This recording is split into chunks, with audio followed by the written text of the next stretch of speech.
is a regularization with respect to a model. An overfitting model generates near zero training error, but it produces considerably high testing error. So such overfitting model leads to unsatisfactory performance in applications. That is why there is a method, or there is a technique which is called regularization technique, which is used to improve the performance of an overfitting model. And how do we do that? How do we improve the performance? Basically, we penalize the model. We penalize the model or cost of the model for a overfitting behavior, right? And we have which. From the given data point, what we find, we derive a model y is equals to mx plus c.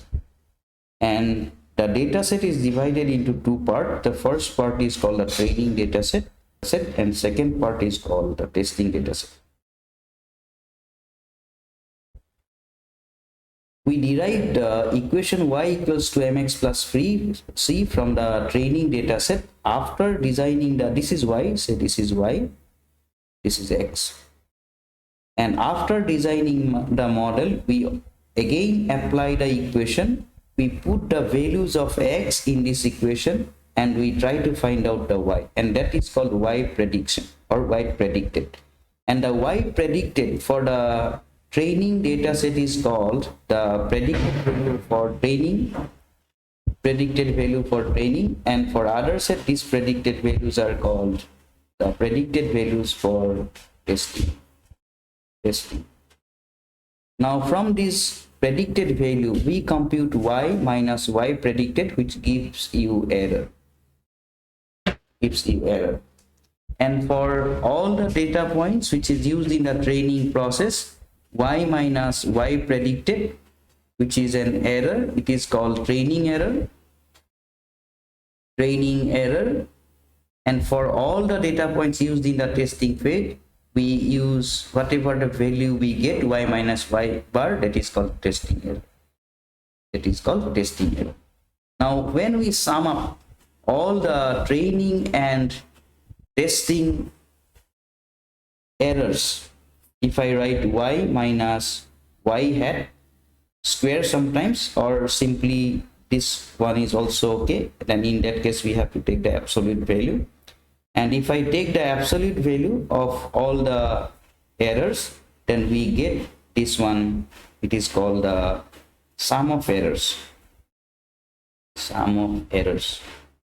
or sum of residual. Similarly, we can also calculate the sum of all errors by squaring the error part like this, which is equals to sum of squared errors. Sum of squared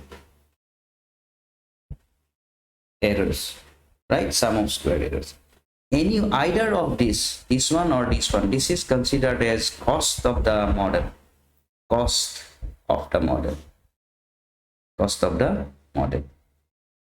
We found that in case of a model with high variance, what we have in case of a model which is of high variance, it produces zero training error. Training error is 0, is equals to 0. If training error is 0 but the testing error is high,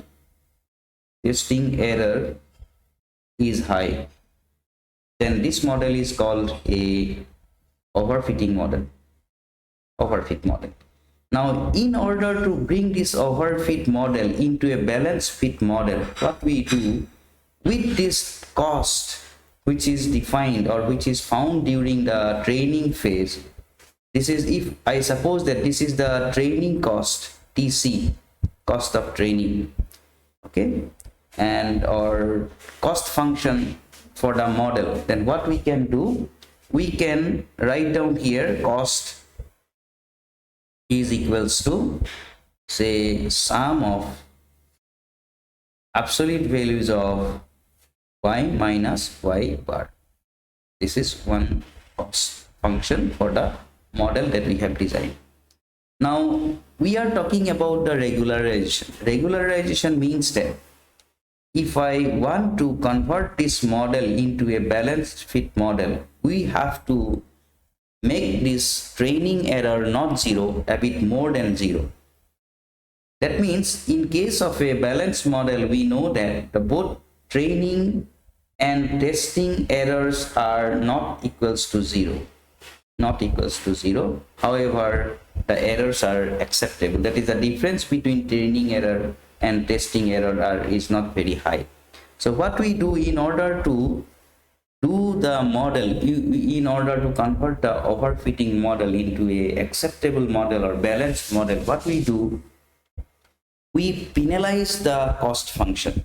By penalizing, we mean that we add one extra component with the cost function, extra component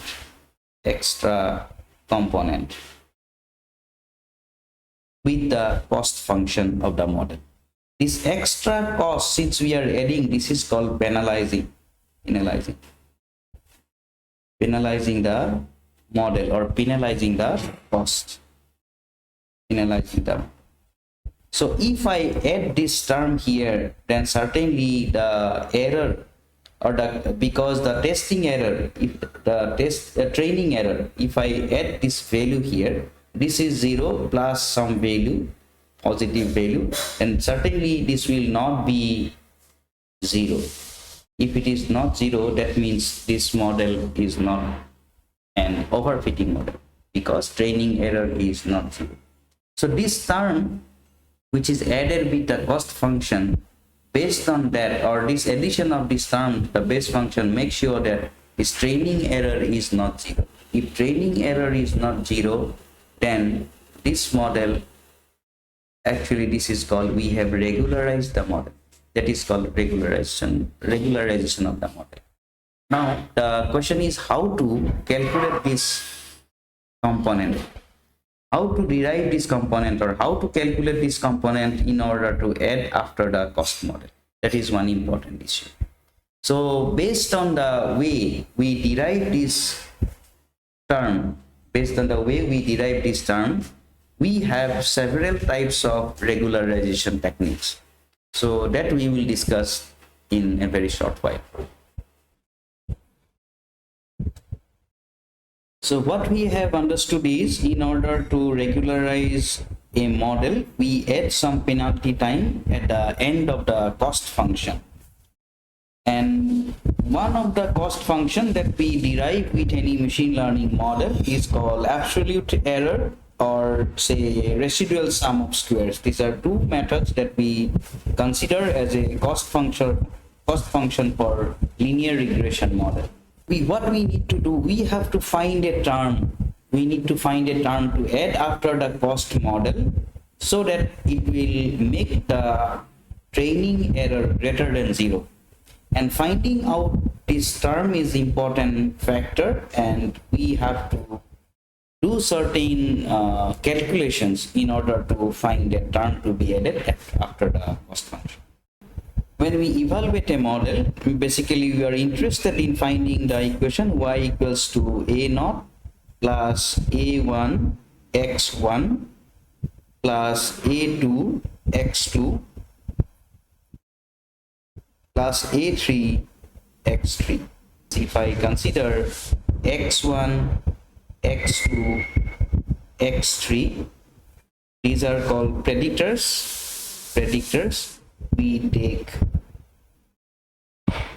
3 predictors, and for each of the predictor we have some coefficient p1, a1, a2 and a3. These are coefficients for the predictors. So one best way to add this penalty term to the cost function is to have the value of sum of all coefficients. This is one method, where what we do, we have the values of a1, a2 and a3, and we sum up all these values and add it at the end of the cost function. So the new cost function will be the new cost function will be basically cost function. Cost is equals to y minus y predicted, right? This is the cost function, and along with the cost function, what we will do, we will add one more term. That term is called I equals to 1 to p, where p is the total number of predictors, and ai, and I varies from 1 to the total number of predictors. If we have predictors 4, then it will go up. So we'll sum up all the values, then we give it, we add it to the cost function. That becomes the regularized cost. Regularized cost. And this regularized cost, when we add it, this is called a regularized model, and this term, when we add on the AI, that is called the L1 regularization. L1 regularization. Sometimes what we do, we add along with y minus y hat plus, what we do, we add this term as I equals to 1 to p ai square. If I do this, then it becomes the L2 regularization. There are two types of regularization that we found in linear regression model. One is called L1 regularization, where we add only the sum of all coefficients as a penalty term, and second one is L2 regularization, where we add the squares, sum of squares of all the coefficients in the equation as a penalty type. So these are the two regularization techniques.